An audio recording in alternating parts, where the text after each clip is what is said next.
10 gold feathers. Not sure if I'll manage, but we'll give it a shot. Anyways, hey guys, welcome back to more Let's Play Banjo-Kazooie. We are going to be going to the final world of the game in this episode, Click Clock Wood. And I'm very stoked, very psyched for this world.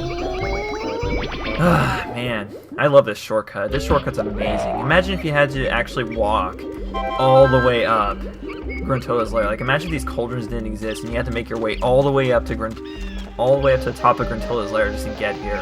It'd be ridiculous, man. It'd be donkulous. Yeah. On my way, bullshit. I'm going to your little world. I'm going to your own little world. It's definitely probably not a happy world. Actually, Click Clock World's a pretty very happy world. But it's a very tedious one. Well, not really tedious. It's just a pretty long world. And I think under one of these bridges is Mumbo tokens.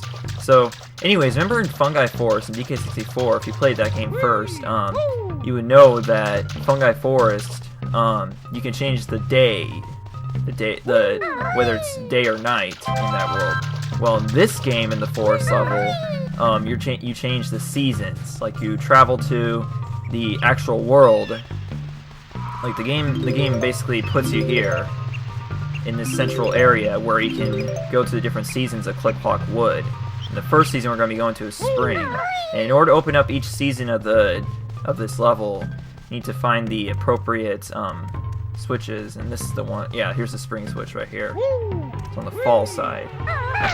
Yeah, it's a pretty nice premise for a level. You know, being able to change the seasons and whatnot and still be the same area. I thought that was pretty cool. You know, and the day-night system thing was pretty cool in Fungi Forest, but this is not Fungi Forest. This is Click Clock Wood. So let's go take on this stuff. You know, actually, let's just go. Let's go in. Here we go, guys. Click Clock Wood Spring.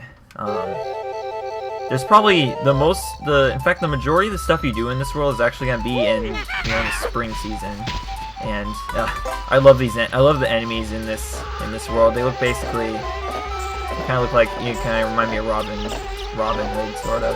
Not exactly like, but just a little bit. Yeah, it's not like an exact duplication of Robin Hood, but it's close to this game gets. So these things right here are the reason why you're gonna want a lot of gold feathers going to this world, because oftentimes there will be things for you to collect inside of them. In between their jaws, but you need gold feathers in order to get inside there without taking damage. In this world, instead of those chompas that we're used to, we're gonna be dealing with these birds that come out of the holes in the walls, and they're pretty feisty creatures. But yeah, they're definitely dangerous. No more dangerous than the chompas. In fact, they're pretty much just easy to kill. But still, they're little birds, so I don't know, it's kind of different. It's weird because it was actually killing one of her own kind. That's the gruesome part of it. But the funny thing is, like, sometimes whenever you hit the ones on the sides of the world right here, it'll like this camera switch to like some weird angle, and it actually did that the first time I killed one. So I don't know, it's kind of something random they did, but it's pretty hilarious.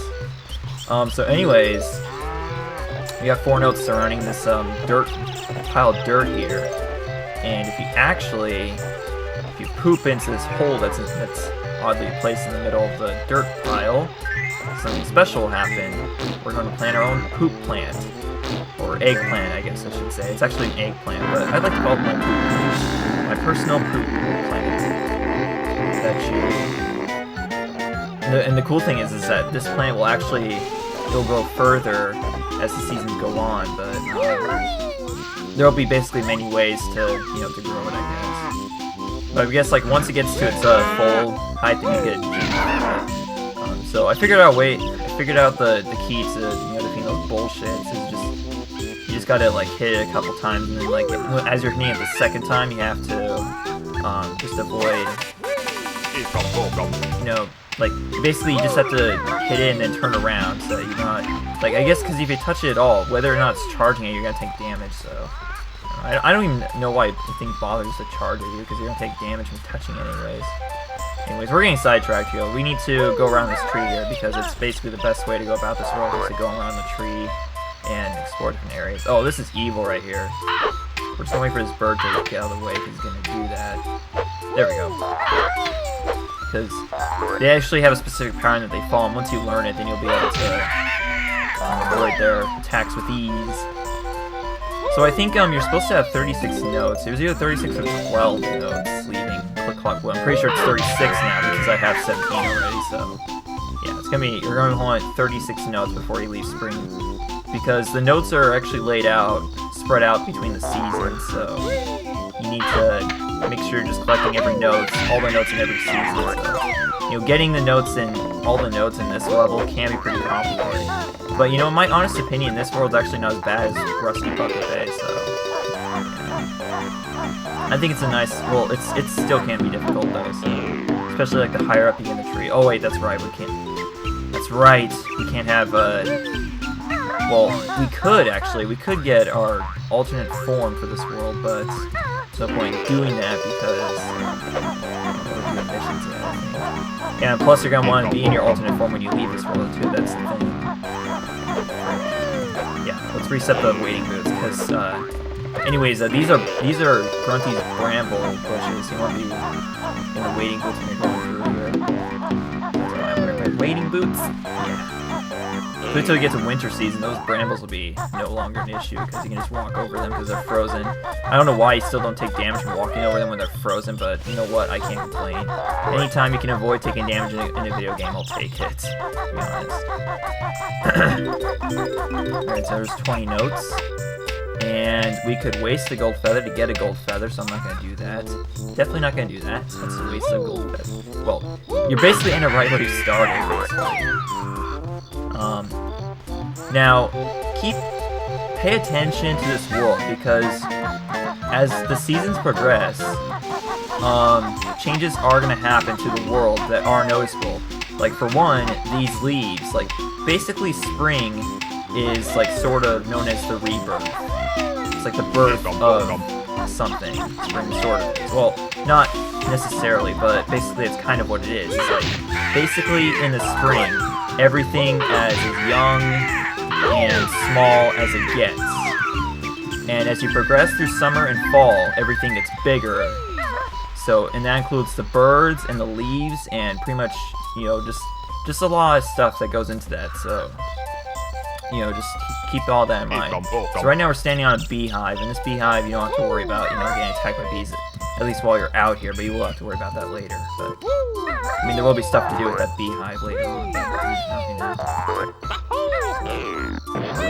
you know, for those of you who have made it this far in the Let's Play, I'd like to thank you, because, I realized, in my personal opinion, I've been a little bit, I don't know, I think I've been a little annoying, like, as far as commentary goes in this Let's Play. I think, but that's probably just me. Like, there might be people with different opinions about that, but it's more so about you guys than it is about me. But personally, you know, I feel like it's important that I'm also satisfied with the commentary. But honestly, I think it's better that I still at least gave you guys a complete playthrough of this game, even though the commentary wasn't as good as I was hoping it would be. I still think that I did a decent job of playing through this game, and the moment I say that, I'm possibly gonna die. Or not, because I landed in the water.